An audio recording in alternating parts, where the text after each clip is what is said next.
기도 올려옵나이다. 아멘. 반갑습니다. 서로 인사 한번 나누실까요? 서로 인사 한번 나눠주세요. 네, 감사합니다.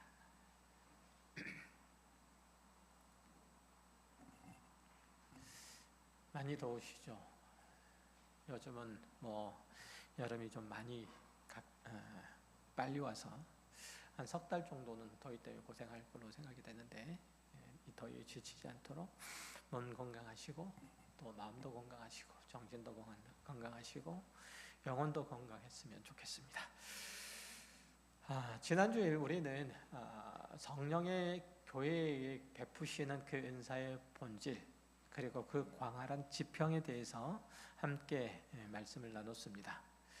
은사는 방언이나 예언 같은 초자연적인 그 현상에만 국한되어 거기에만 갇혀져 있는 것이 아니며, 구원과 섬김, 그리고 위로와 긍휼, 심지어는 우리의 삶의 한 형태인 결혼이나 독신에 이르기까지 하나님께서 공동체를 주신 모든 선물이 곧 은사라는 사실을 확인했습니다. 하나님은 가장 귀한 구원과 영적 자산들을 마치 공기와 햇빛처럼 아무도 값없이 얻을 수 있도록 모든 성도에게 가장 풍성하게, 가장 복되게 부어주셨죠. 그런데 고린도 교회 안에서는 이 아름답고 풍성한 하나님의 선물 때문에 도리어 기가 막힌 일들이 벌어지고 있는 겁니다. 은혜가 넘쳐나던 교회, 거기에 갈등이 싹트고 성도들 사이에 파벌이 생기고 서로를 향해서 날이선 비판을 쏟아내는 그런 비극이 일어난 거죠. 하나님이 교회를 아름답고 복되게 세우라고 주신 그 복의 도구가 도리어 교회를 쪼개고 무너뜨리는 그런 무기가 되어버린 셈이에요. 왜 이런 일들이 일어났을까요? 그들은 자신들이 받은 그 은사, 고린도 교회 성도들이 받은 그 은사가 가짜였기 때문이었을까요? 아니에요. 문제는 은사의 내용이 아니라 그 은사를 다루는 성도들의 태도, 그리고 마음가짐이 있었던 거죠. 오늘 우리는 고린도전서 12장을 통해서 하나님께서 주신 은사가 왜 반드시 예수 그리스도라는 기초 위에서 한 분 하나님이 주권 아래서, 그리고 사랑과 절제라는 성령의 인도하심을 따라서 이루어져야 하는지 좀 살펴보려고 합니다. 이를 통해서 우리가 가지고 있는 은사를 교회를 섬기는 온전한 도구로 드리고자 그렇게 결단하는 그 시간이 되기를 바랍니다. 아멘 좀 해주세요. 네, 감사합니다. 고린도 교회 성도들은 영적인 체험, 그리고 신비한 능력, 그리고 하늘의 은사로 말미암아서 서로 갈라지고 또 나뉘었죠. 나는 방언을 하니까 너희보다 더 신령하다. 나는 예언을 하니 너보다 더 높은 영적인 단계에 있다. 나는 여러 가지 많은 것들을 가지고 교회에서 큰 역할들을 하니 적어도 너희보다 목소리가 크다. 서로 우열을 가리기가 바빴던 거죠. 이러한 영적인 교만, 그리고 교회의 서열화는 고린도 교회를 병들게 하는 가장 치명적인 바이러스와 같았던 거예요. 사도 바울은 이 문제를 해결하기 위해서 가장 먼저 하나님께서 교회에게 은사를 주신 그 출발점, 그 기준을 명확하게 못을 박습니다. 3절을 보면 지난 시간에 확인했던 바와 같이 다음과 같이 사도 바울이 선언을 하죠. 그러므로 내가 너희에게 알리노니 하나님의 영으로 말하는 자는 누구든지 예수를 저주할 자라 하지 아니하고 또 성령으로 아니하고는 누구든지 예수를 주라 할 수 없느니라. 아멘 안 하세요? 바울이 이 신학적인 선언을 은사장에 고린도전서 12장이 우리가 흔히 은사장이라고 말하는데, 이 은사장 도입부에 배치한 이유가 뭘까요? 그것은 교회가 누리고 있는 모든 영적의 체험, 그 중심에는 예수 그리스도가 주시다, 예수가 그리스도라는 그 고백이 있는가라고 하는 그 검증을 하기 위한 거예요. 예수가 그리스도라는 그 고백 위에 교회는 존립하며 그 위에서 성장하며 그 위에서 완성을 이뤄가고, 또한 그 일들을 하기 위해서 성령 하나님께서는 우리로 하여금, 교회 공동체로 하여금 그 은사를 허락하여 주셔서 교회를 세우는 일들을 하게 하시는 거죠. 간단하게 말하면 예수는 주시다라는 그 고백 위에 교회가 성장하고 성숙하게 하시기 위해서 하나님께서 교회 공동체 구성원들에게 은사를 허락해 주신다라는 거예요. 자, 바울이 이렇게 분명하게 우리에게 지적한 것은, 우리 안에서 아무리 멋지고 화려한 방언이 터지고 눈앞에서 병자가 벌떡벌떡 일어나는 그 신유의 기적이 일어난다고 할지라도 그 사역의 결과가 예수 그리스도를 주로 높이는 것으로 귀결되지 않는다면 그것은 성령의 역사가 아니라는 거예요. 그것이 궁극적으로 주의 교회를 든든하게 세우는 일들이 아니라면 그것은 성령의 인도하심이 아니라는 거죠. 기독교 역사 속에서 수많은 은사주의 운동들이 있었어요. 그런데 많은 것들 중에서 많은 것들이 이단으로 변질되기도 하고 또 엉뚱한 방향으로 튀기도 하고 그랬었는데, 바로 그 원인이 여기에 있어요. 성령께서 행하시는 가장 핵심적인 사역은 오직 예수 그리스도를 증언하고 드러내는 일들이에요. 은사도 그것을 위해서 필요한 거예요. 여기서 우리가 놓치지 말아야 될 가장 중요한 성경의 가르침이 있어요. 바울이 3절에서 사용하는 예수를 주시라는 고백이에요. 단순히 이것은 우리의 입술로 내뱉는 종교적인 언사가 아니라는 점이에요. 헬라어 퀴리오스라고 하는, 즉 주라고 하는 단어는 구약 성경에서 여호와 하나님을 가리키는 칭호예요. 예수를 주라 고백한다는 것은 이스라엘의 하나님 여호와께서 곧 나사렛 예수 안에서 육신을 입고 오셨음을 시인한다는 그런 의미, 즉 다시 말해서 예수께서 하나님이시라는 것을 시인한다는 뜻이에요. 그렇기 때문에 이 고백 하나 안에는 성육신과 십자가와 부활의 온 복음이 압축되어 나타나 있는 거죠. 그런 의미에서 예수를 주시라는 거예요. 예수를 왕이시라 하는 거예요. 성령의 가장 위대한 사역은 바로 이 고백을 우리의 심령 안에 심어주시고 그 심령의 움직임을 따라서 우리 입술로 고백하는 데 있는 거예요. 성령의 가장 위대한 역사예요.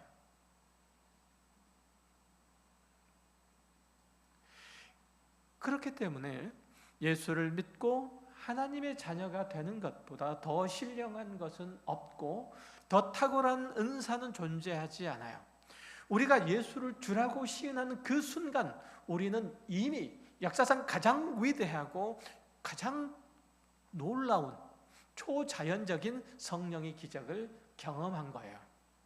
그 외에 나타나는 방언이나 신유나 예언이나 이런 모든 은사는 이 구원이라는 거대한 은사를 위한 은혜로운 도구들일 뿐이에요. 부수적인 것을 가지고 본질적인 것을 흔드는 것처럼 어리석은 건 없죠. 격가진 것을 붙잡고 이것이 본리라고 우기는 것만큼 어리석은 일들은 없어요. 은사의 차이나 유무에 의해서 우리의 믿음, 우리의 구원마저도 흔드는 그 기반이 된다면, 그 근거가 된다면 이건 터무니없는 주장일 뿐이에요. 우리 모두는 이미 예수 그리스도라는 최고의 선물을 공유한 동등한 지체예요. 우리는 이 인류의 역사상, 아니 이 우주가 탄생한 이후로 가장 놀랍고 신비한 경험을 한 사람들이에요. 하나님이신 온 우주와 만물을 창조하신 하나님이신 분이 우리 가운데 오셔서 우리를 성전 삼고 우리와 함께 계시는 거예요. 하나님께서 우리 안에 계시는 거예요. 이것만큼 더 놀라운 일들이 어디 있습니까? 하나님께서 우리 가운데 역사하시며 우리를 통해서 당신의 영광을 나타내시며 우리의 삶을 통해서 당신의 메시지를 전하시기를 기뻐하시고 그렇게 행하신다는 거예요. 이것만큼 놀라운 일들이 어디에 있을까요? 고린도 교회의 두 번째 폐해는 뭐냐면 은사들 사이에 보이지 않는 계급 그리고 등급을 매긴 거예요. 드물고 화려하고 사람들의 이목을 사로잡는 은사를 상등품, 좋은 것으로 여겼고 평범하고 눈에 띄지 않는 은사를 마치 하급처럼 여긴 거죠. 이에 대해서 바울이 4절부터 6절을 통해서 삼위일체 하나님의 성품을 가져와서 이 서열화의 논리들을 완전히 거절해요. 은사는 여러 가지만 성령은 같고 직분은 여러 가지나 주는 같으며 또 사역은 여러 가지나 모든 것을 모든 사람 가운데서 이루시는 하나님은 같으니, 이 구절에서 반복되는 단어가 뭐죠? 성령은 같고 주는 같으며 하나님은 같으며, 바로 같다라는 의미잖아요. 같다라는 선언이잖아요. 은사의 모양, 기능, 그것은 수십 가지, 수백 가지로 다양할 수 있겠지만 그 모든 것들을 기획하시고 나누어 주시는 그 원천은 오직 하나님 한 분이라는 거예요. 이 구조가 얼마나 정교한지 좀 보세요. 바울은 여기서 은사, 직분, 그리고 사역, 그것을 각각 성령, 주 예수, 하나님 아버지와 짝하여 배치를 하고 있어요. 은사는 성령께서, 직분은 주 예수께서, 사역의 능력은 아버지 하나님께서 각각 다스리신다는 삼위일체적 그 질서를 잘 보여주고 있어요. 이것은 교회의 모든 사역이 단 한 분 하나님 안에서의 통일성을 이루고 있다는 것을 의미해요. 그러니까 성령 하나님, 성자 하나님, 성부 하나님께서 삼위일체로 행하시는 모든 일들이, 일체로 통일성 있게 행하시는 모든 일들이 교회를 교회답게 하고 있다는 거예요. 성령 하나님께서 독단적으로 하시는 일 아니고, 성자 하나님께만 떠밀려진 일 아니고, 성부 하나님께서만 홀로 하시겠다고 주장하시는 것 아니에요. 삼위일체 하나님께서 연합하여 하나를 이루셔서 그 질서와 통일성 안에서 교회를 세우시는 거예요. 이것은 무슨 뜻인가요?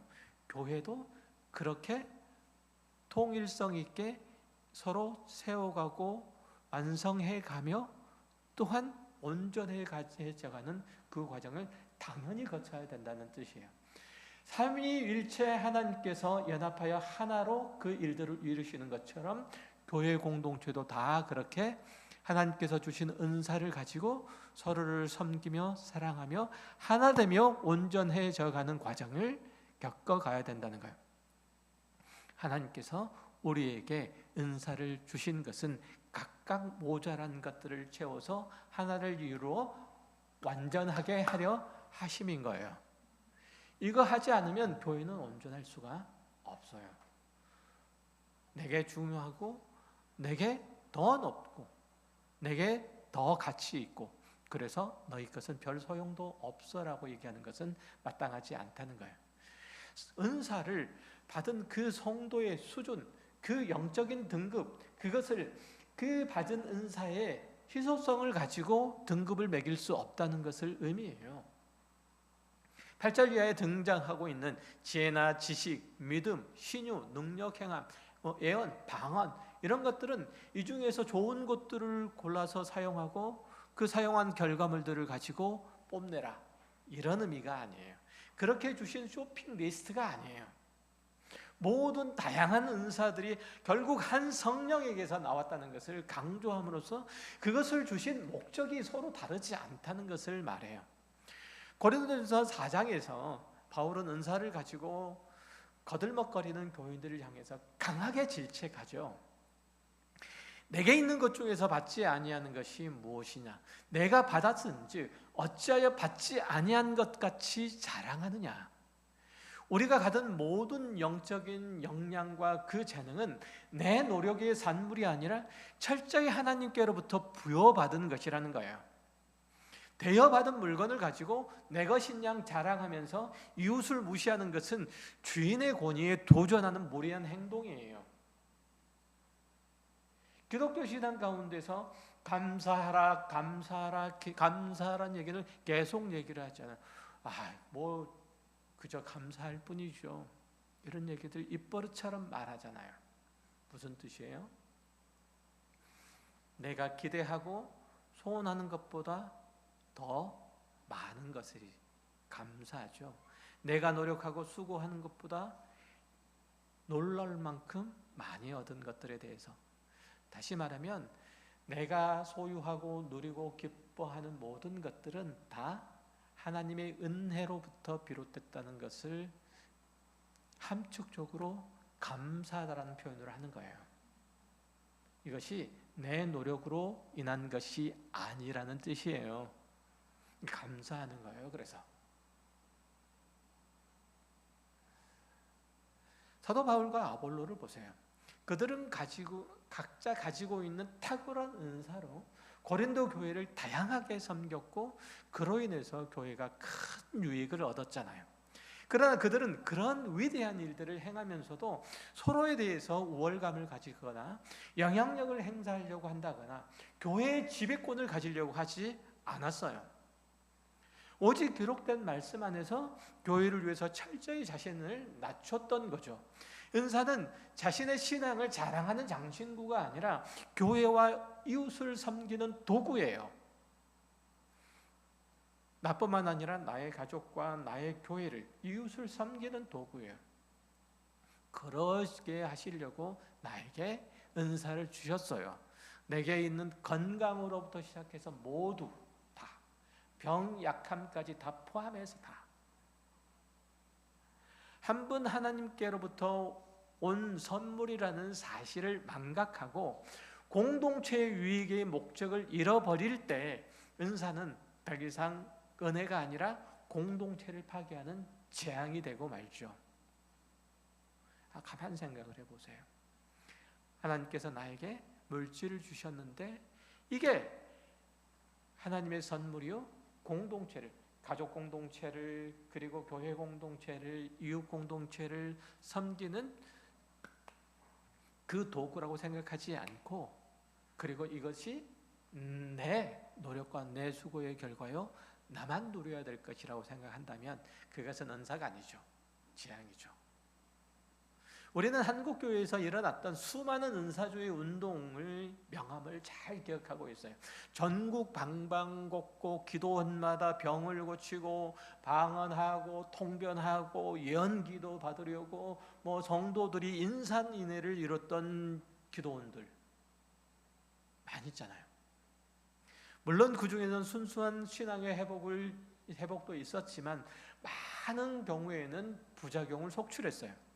은사를 행하는 사역자들 중심으로 파벌도 형성되고 그들이 하나님의 자비를 전달하는 통로 이런 것이 되기보다는 세력을 과시하고 자기 편을 만드는 데 열을 올렸던 일들이 우리 한국 교회사에 얼룩져 있어요. 은사자가 겸손과 지혜를 잃어버릴 때 그 은사는 인간의 야망을 채우는 도구로 전락하고 심지어는 이단의 괴수가 되어버리는 그 비극을 우리는 수없이 경험하고 있잖아요. 잘 아시죠? 신앙촌의 박태선 장로라고. 요즘 분들은 잘 모르시겠지만 옛날에 그랬잖아요. 은선명 씨는 안 그렇습니까? 잘 알고 있어요. 왜 이런 문제가 발생을 했죠?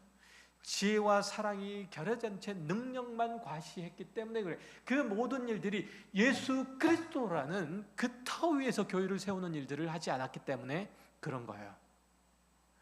바울이 은사를 다룬 직후에 그 유명한 사랑장인 고린도전서 13장을 논하는 것은 결코 그래서 우연이 아니에요.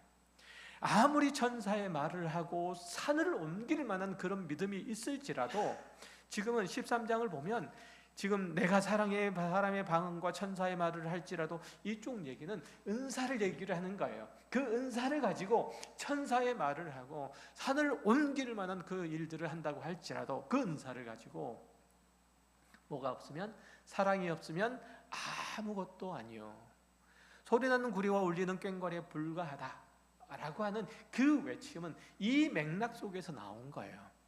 12장 은사론과 13장의 사랑정은 그래서 분리된 두 개의 교훈이 아니라 하나의 연속적인 영적 가르침인 거예요. 은사는 반드시 사랑이라는 그릇에 담겨야만 비로소 그 본래 목적을 이룰 수 있게 되는 거죠.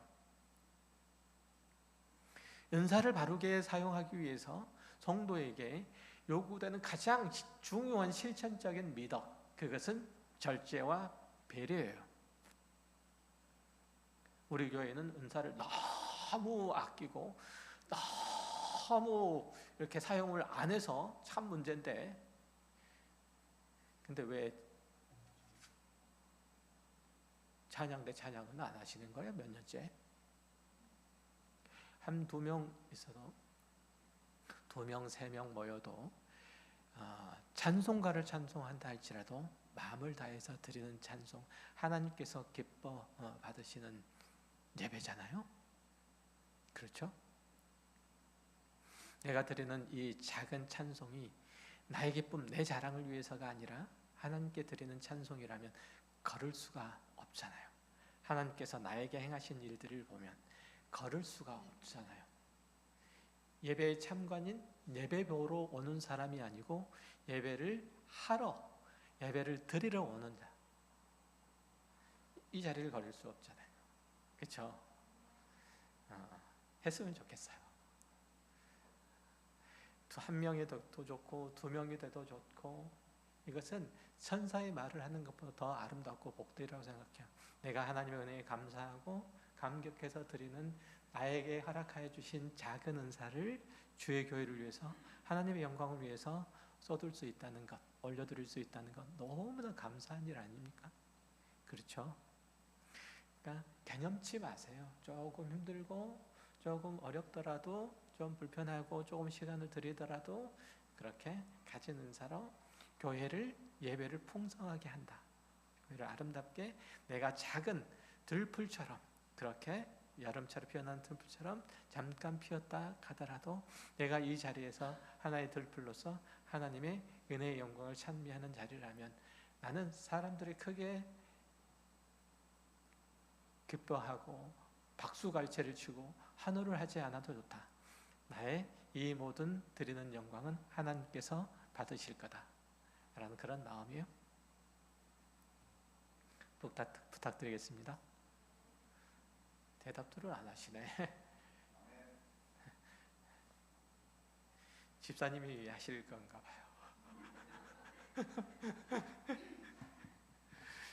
봐요. 그래 주시기 바라요. 그러니까 사도 바울이 그런 얘기를 지금 하고 있는 거잖아요.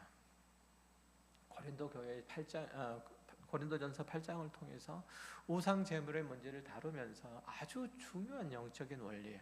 만일 음식이 내 형제를 실족하게 한다면 나는 영원히 고기를 먹지 아니하며 내 형제를 실족하게 하지 아니하리라. 내게 자유가 있고 내게 능력이 있다고 할지라도 그것이 공동체의 유익을 해치고 영적인 그 지체들에게 걸림이 된다면 기꺼이 내 권리와 자유를 내어놓을 줄 아는 것이 진정한 신앙의 성숙이라는 거죠. 내가 조금 힘들고 조금 어렵더라도 그것이 교회를 세우고 하나님께 조그만 영광이라도 드릴 수 있다면 내가 못 부르지만 그래도 내 마음을 다해서 하나님을 찬양하리라 라는 그런 마음으로 하나님의 은사를 잘 사용하는 거예요.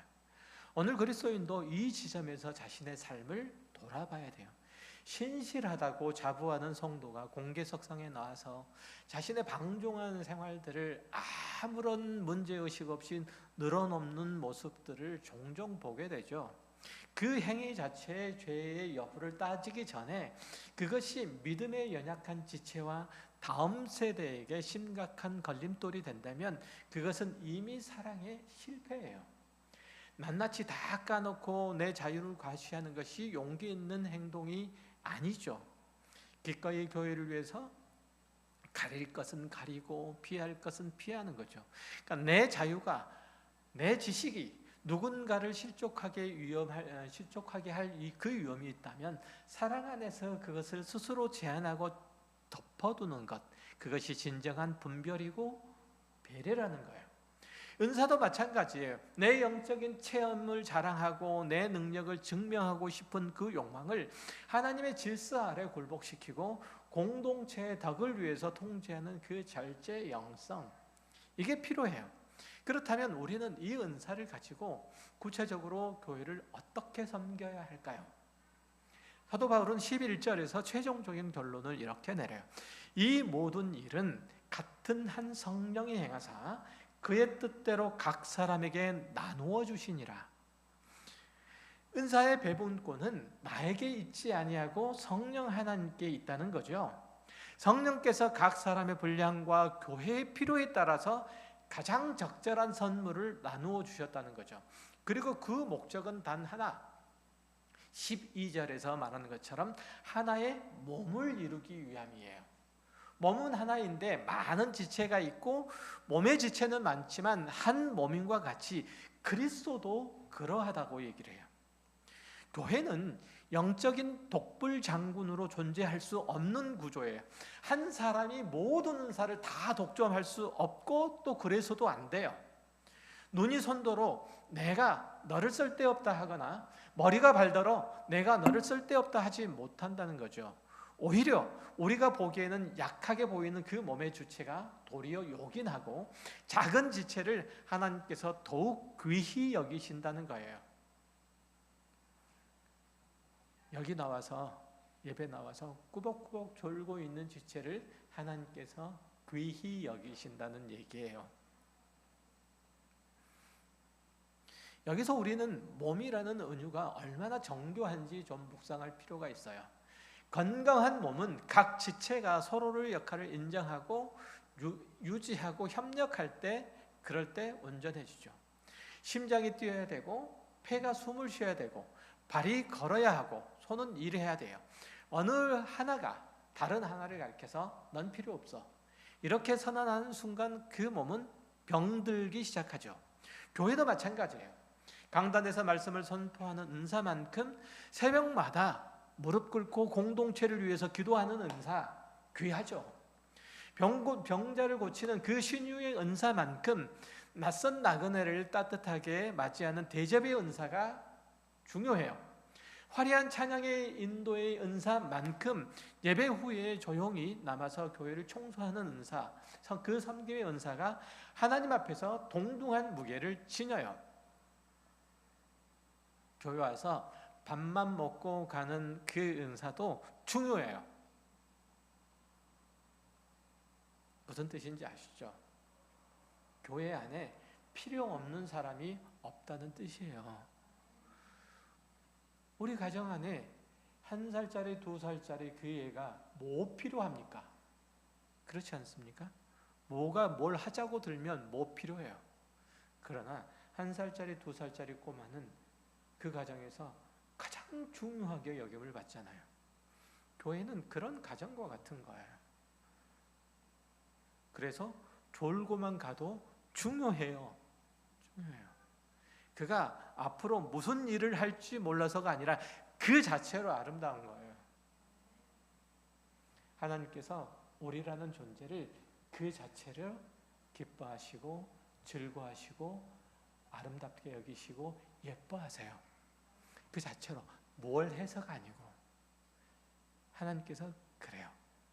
만약 교회 안에서 믿는 사람끼리 시기하고 질투하고 더 많은 영향력을 갖겠다고 싸운다면 그것은 예수 그리스도의 몸을 찢는 끔찍한 행위예요. 그런 의미에서 내가 잘났으니 너는 더 못나야 된다, 이런 얘기는 말이 되지 않죠. 고린도 교회의 비극이 뭐겠어요? 그들은 예배당 안에서 은사를 자랑하면서 신령한 척 모였지만 예배당 문을 나서면 세상 법정에서 서로를 고소하고 자신의 체면이나 권위를 위해서라면 형제를 속이고 짓밟는 일조차도 마다하지 않았다는 거예요. 예수님은 마태복음 5장에서 이렇게 명령하셨어요. 제단에 예물을 드리려다가 형제에게 원망을 드릴 만한 일이 생각나거든 예물을 제단 앞에 두고 먼저 가서 형제와 화목하고 그 후에 와서 예물을 드리라. 이 말씀은 은사에게도 동일하게 적용돼요. 아무리 귀한 은사를 받았다고 할지라도 그 은사로 형제를 정죄하고 공동체 안에 반목을 일삼는 것이라면 차라리 화해를 위해서 그 권리를 먼저 땅에 묻는 게 필요해요. 그 은사를 사용하지 않겠다고 하는 거예요. 은사는 철저하게 타인을 향한 사랑의 증거로만 사용돼야 돼요. 나를 위해서가 아니라 타인을 세우기 위해서만 사용돼야 돼요. 그래서 그것을 은사라고 얘기를 해요. 그것을 카리스마라고 얘기를 하는 거예요. 은사 뭐라고요? 카리스마. 칼이 있어서 다른 사람 찌르면 안 된다는 뜻이에요. 이제 말씀을 맺고자 합니다. 오늘 본문에서 우리에게 던지는 본문의 메시지가 단 하나예요. 은사는 나를 증명하는 도구가 아니라 그리스도의 몸된 교회를 섬기는 도구이다. 우리 마음에 여전히 자리 잡고 있는 이 영적인 시기, 교만, 이걸 회개해야 돼요. 나보다 눈에 띄는 그 재능을 가진 지체를 보면서 질투를 한다거나 영적인 체험들이 모자라 보이는, 믿음의 구력이 부족해 보이는 이 사람들을 잘못된 사람이라 쓸모없는 사람이다, 주목을 받지 않아도 되는 사람이다 라고 평가하는 잘못된 신앙의 습관들을 끊어내야 돼요. 오늘 이 자리에서 조용히 우리 자신을 좀 돌아봤으면 좋겠어요. 나는 지금까지 내게 주신 은사를, 그 재능을 어디에 사용하고 있었는가? 나의 영향력을 키우는 데 쏟아왔는가? 아니면 내 형제의 유익을 위해서 기꺼이 내려놓았는가? 나와 같은 예수를 믿는 이웃에게 신앙을 전진히 있게 하고 주님의 교회를 충만하게 하는 그 도구로 하나님께서 나에게 이 직분, 이 재능을 주셨으니 내가 이 직분을 성실하게 사용하리라. 이 엄연한 사실을 한순간도 놓지 않기를 바라요. 은사의 목적은 나를 증명하는 데 있지 않고 그 은사의 풍성한 결과를 공동체가 함께 나누어 가지는 데 있어요. 그리스도의 몸을 건강하게 온전하게 하는 데 있어요. 그것이 성령 하나님께서 우리에게 선물을 베푸신, 은사를 베푸신 진정한 의도예요. 은사, 영어로 뭐라고요? 기프트, 그죠? 선물, 나누어 먹는 거예요. 나누어 선물은, 그죠? 우리에게 주어진 은사를 부주의하게 사용해서 교회를 어지럽히는 그 재앙의 통로가 되지 않길 바라요. 도리어 성숙한 지혜와 깊은 사랑, 그리고 철저한 영적인 자기 통제를 통해서 내가 가지고 있는 작은 미소 하나, 그리고 따뜻한 말 한마디, 보이지 않는 곳에서의 묵묵한 섬김, 그럼에도 불구하고 이 작은 교회를 끝까지 잘 지켜내는 그 모든 주를 향한 믿음의 그 헌신들, 이것이 하나님의 교회를 든든히 세우고 형제의 마음을 시원하게 하는, 형제의 마음을 든든하게 하는 일에 앞장서는 일이라는 것을 기억하시기 바라요. 마땅히 각자 가지고 있는 그 은사를 내용으로 교회와 성도에게 큰 덕을 끼치시고 주님의 몸된 교회를 아름다운 사랑의 공동체로 갖고 나가는 복된 성도들이 되시기를 주님의 이름으로 간절히 축원합니다. 기도하겠습니다. 하나님 아버지 감사합니다. 우리에게 주신 성령 하나님의 은사가 있습니다. 그것은 작고 보잘것없고 혹은 크고 많은 사람이 주목해 볼 만한, 나도 갖고 싶다라는 그 부러움을 살 만한 것도 있습니다. 하나님, 그러나 하나님께서 그 모든 것들을 주신 것은 교회를 온전케 하고 또한 바르게 세우며 오직 예수 그리스도와 그를 보내신 하나님의 은혜의 영광을 찬미하게 하시는 것이요, 그로 말미암아 우리의 구원을 더 복되고 아름답게 하라고 주신 것임을 이 시간을 통해서 다시 한번 확인했습니다. 하나님, 우리에게 허락하여 주신 모든 것들 하나님께서 주신 은사로 여겨 기쁨으로 감사로 누릴 뿐만 아니라 그것을 가정과 교회와 이웃 공동체와 더 나아가 세계 만민을 위해서 작은 걸음이라도 그렇게 되기를 원하는 마음으로 기꺼이 타인을 위해서 내 신앙에 그리고 삶의 넉넉함과 여유로움을 그 은사로 펼쳐내는 복된 하나님의 사람들 다 되게 하여 주옵소서. 그래서 우리가 있는 곳에 하나님의 영광이 나타나기를 원합니다. 주 예수 그리스도의 그 놀라운 사랑이 풍성하게 드러나기를 소망합니다. 우리는 감춰주고 오직 주의 이름만 높여지는 귀한 우리 가까운 교회 온 성도들의 신앙과 삶의 터전과 내용과 신앙의 고백들이 되게 하여 주옵소서. 감사드리며 예수 그리스도의 이름으로 기도 올리옵나이다.